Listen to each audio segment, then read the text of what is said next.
Hey guys, welcome back. Today we're going to do Minor Threats from Image Comics issue number one with all of these people, including Patton Oswalt. Patton Oswalt is that lunatic actor from Hollywood or something. I'm not sure why he's doing comics, but hey. Also, a message here from Taika Waititi. Is that the guy that made God, Love, and Thunder? I thought to myself, no, it's gonna be a disaster, right? And I'm pretty sure Patton Oswalt is not really a writer on this comic, but more like a, how do you say, um, influencing or giving notes or have small interactions when it comes to writing, because I believe Jordan Blum did the whole thing and Patton Oswalt helped. It's my guessing, but okay. Anyway, what is this? So it's about D-list supervillains in the Dark Horse superhero universe. So this is in the past when this young girl did some robbing with her mom, and then she got caught. And then we go to the bar when she has a job, and we see all this weird stuff going on, right? And there's also supervillains, talking about their glory days. And yeah, she's doing just normal work, And so the supervillains getting laughed by the other supervillains because he thinks he's better than Stickman, because that's this villain's name. And then he said, I deserve a spot on this wall. So I believe his name is Frankie. Frankie just jumps over the table, which is probably normal, right? I mean, I've been in bars a lot and nobody jumped over the table, just walked behind off the counter. And she says, hey, take this one down. You can have my spot. And then we see this, what's with resolution?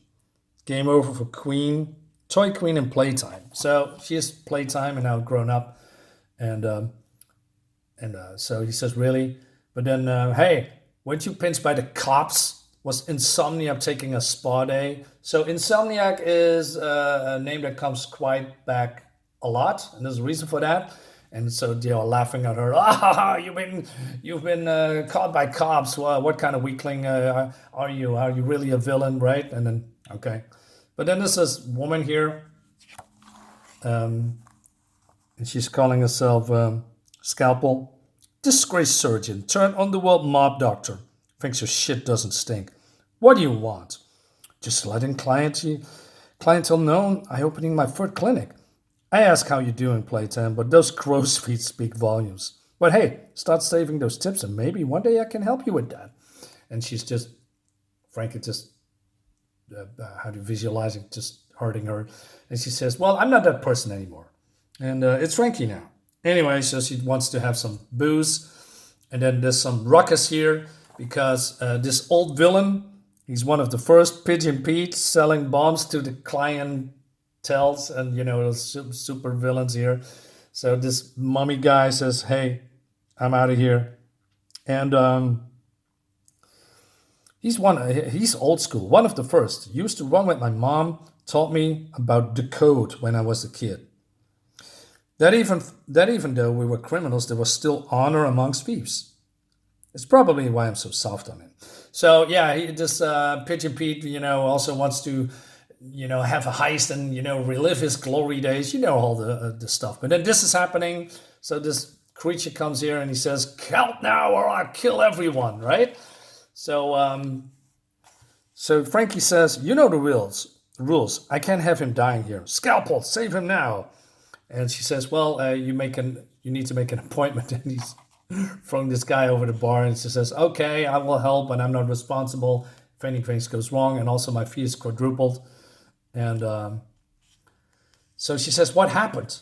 The Insomniac, right? So, and then we see this shot here that I really like. So we see this flashbacks of what happened here. The Insomniac did this? But the Insomniac is a superhero. And so they say, that's impossible. I fought the Insomniac countless times. He has doctorate level understanding of human anatomy. He's a hero.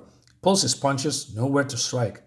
These injuries were inflicted with intent to kill. What did you do? Nothing. He came down on us out of nowhere. Codes, rules. In a way, it was always a bit of a game. But then the news um, comes on, and this news reporter says Stickman has murdered beloved sidekick to the Insomniac, Kid Dusk. So this is the Stickman, this is Insomniac, and it was his Robin. He's been killed. And then out of the bar is somebody's real shouting, "Can I have everybody's attention? Citizens of Twilight City, this is the searcher." Why does she look like a butch lesbian? I don't know. Modern comics. Leader of the Continuum. If anyone has any information about the current demands of Stickman, I suggest you share it now. All right, so there's some stuff going on. And then 3 weeks ago, when, I don't know, this is Arkham Asylum, looks great. I mean, I must say, I need to a little bit get used to the certain colors because there's a lot of yellow and orange in there. And of course, bisexual lighting, that's how they call it, right? You know, pink and, you know, that kind of stuff. I don't mind, but yeah, okay. I love this art. The art is really good. And I am actually invested in the story, right? So she's, I don't know, on parole or something. She's talking with her advocate. Is that how you say it? Lawyer. And so she's trying to get a job, and everybody says, no, I can't, and because you're meta, and we have priorities and policies and all that stuff. And she says, I'm weighing my options. So have you used your powers? So she's visualizing, you know, killing people again, including this guy. No, that's not me anymore. But it's part of who you are, a part of where you're from. Those are choices I didn't choose to make. But, you know, they just label her, you know, as, oh, you were villain once, so you're still a villain now, right? But, you know, Frankie wants to do nothing with the crime anymore, right? And so this guy says, hey, is there anyone you can turn to? And then she turns to her mother that is upset that somebody stole her Jack-in-a-Box gun and she needs to get it back, you know, because it's important part of the legacy. A lot of detail in here. I like that a lot. The world building is really good, I think. And but you know, her mother is not, yeah, well, although retired, she's still a villain. She says, God, I killed for one more crack at the Insomniac. Instead, I'm stuck here. But you got all the glory ahead of you. No, man. No, Mom, I don't. I'm done. If I have any chance with Maggie. Now, who's Maggie? Well, we're going to see later. Done? How can you be done? This business is who we are. I was just a thief, but you were born special, right? And we're not normal people, Frankie. We deserve more. You act like we never had a say. But we did. We chose to do better. Be better. No, you chose for me. I wanted a parent, and Toy Queen needed a sidekick. So she wants to walk away and says, hey, I made it through my prison term alone, Ma. I can't help through yours. Hey, stop. I want to help you with Maggie. And she says, I need money. So she writes down an address and also says, Frankie says, yeah, it's really hard to get a job because you're meta, right? And she says, hey, that's a supervillain joint. You're throwing me back into the grinder. It's a bartending position. It's legit. The guys trust you, and it's the one place that isn't going to care about your past. Thanks. So, you know, nice interaction with Mom, you know, family stuff and all that stuff. And then, you really want to thank me, you get my goddamn gun back. I like that. So, yeah, she's doing some bartending. But there is also a thing in the past that we see here when her mom was younger.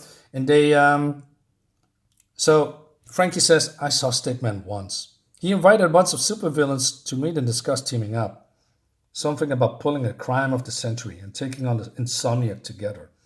It didn't go so well. So her mom storms out, and she was really pissed off. For the next 2 weeks, we barely ate, barely spoke. All she ever said about the meeting that he crossed the line. All right. And then we look at this. Where is this? Anyway, Twilight City. This should be a golden era of the city, but it turned out to be, I don't know, let's compare it to Gotham City, but then with a lot of worse stuff going on, right? Um, the one plus side is the capes avoided it, right? So they are still searching for the Insomniac. The Stickman. If they visit, they didn't stay long. One time, those motherfuckers killed a kaiju in the West End and couldn't be bothered to move the body. So we built a house on top of him. We were resilient cockroaches. They deemed unsolvable. A systematic problem. They couldn't quickly solve it with their fists. So then she says, "Hey, why they are so hell bent on finding Stickman? I mean, yeah, it was a tragedy. What happened to the sidekick? But it's still, it's a body, right? One body in a city of millions." And then so she's walking the street, and then this guy that from the bar, and he says, "Hey, you need to help me. Shit's gone crazy. You got to help me. You mean the code?" And she says, "No, leave me alone." And then he's getting taken away by the speedster. He's beating him up. "Tell me what Stickman is."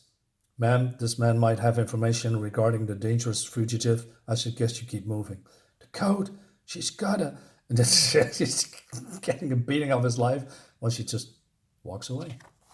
And then, so she's going to some trailer park place. And she talks about she has a gift, and her gift reminds me of Forge from the X-Men. She can take raw materials and then create anything from that, right? She's a tinkerer. She can make complex machinery, which is really cool. So she knocks on the door, and this guy opens and says, "Mike." Is it Mike? Mike. Sorry, my eyes are still not good. "You gotta be fucking kidding me," he says. You can't be here unsupervised. And what is this? It's going to stab me or shoot me with lasers? No, it's one of mine. I bought it. I just wanted Maggie to have something from me. She's got plenty, mostly nightmares, and watching her mom getting beaten down by a squad of cops. So she has a daughter, right? With, I believe this is an ex-boyfriend, and but then this is happening. She's being swooshed away by a superhero, and she says, "Hey, tell me what Stickman is." And she says, "Hey, I don't know nothing, and my daughter's down there." So the superhero girl gets a call from the searcher or whoever it is, and she needs to go away. And so she's been thrown back here just in time. And so this little girl's now all traumatized. "Make her go away, make her go away." "Why don't you give your daughter the gift your mama never gave you? And stay out of the goddamn life." Wow, this is harsh. So flashback, when this kid, whatchamacallit, is still, Kid Dusk is still alive. Then we see why am I forgetting his name? Wait a minute. Come on. The Insomniac, right. Anyway, and then she goes back to the bar, and visually it looks fantastic. It looks really cool, right? So all these supervillains are looking outside. They don't dare go there to outside because they're afraid to get beat up by superheroes that, really wants to hurt them. And there's also a cat with a very long tail. Visual eye, it's really good. Why is there a table outside? It's leaking fluids. I don't know. Anyway, so she goes inside, and the news is still on. Police in the Continuum are offering a $500,000 reward for the whereabouts of, the Stickman. So she says, "Hey, can I have everybody's attention? The Stickman broke the rules and made our lives hell. He's gone into hiding, and now any hope of normalcy is gone. The Continuum are cracking down because they are running scared, not of the Stickman, but of the Insomniac. They're terrified that he's been broken, that the Insomniac's going to murder one of us and destroy their reputation." So basically, they're afraid that Batman is going rogue. Something like that, right? "They're perfectly willing to turn the city into a war zone and ruin our lives to protect them. But I have a better idea." "What's that?" "We may be D-listers, bottom feeders of the metahood food chain, but we know how to navigate the underbelly of the city better than anyone." So basically, she says, we hunt down the Stickman and we kill him ourselves. And basically, she's throwing all her toys now, and then this is happening. So yeah, actually pretty good, I must say. Even though Patton Oswalt is involved, and there's some check boxes here and there, but actually, I like what I'm seeing. I have all of the issues, so we're gonna do a complete review of this. And I like the art. I like the interaction. Frank is actually a very, nice, cool looking character that, wants to do the right thing, but, it doesn't work out because other things are happening because of her past and all that stuff. Yeah, great stuff. Guys, let me know what you think about it, and see you in the next video. Bye bye.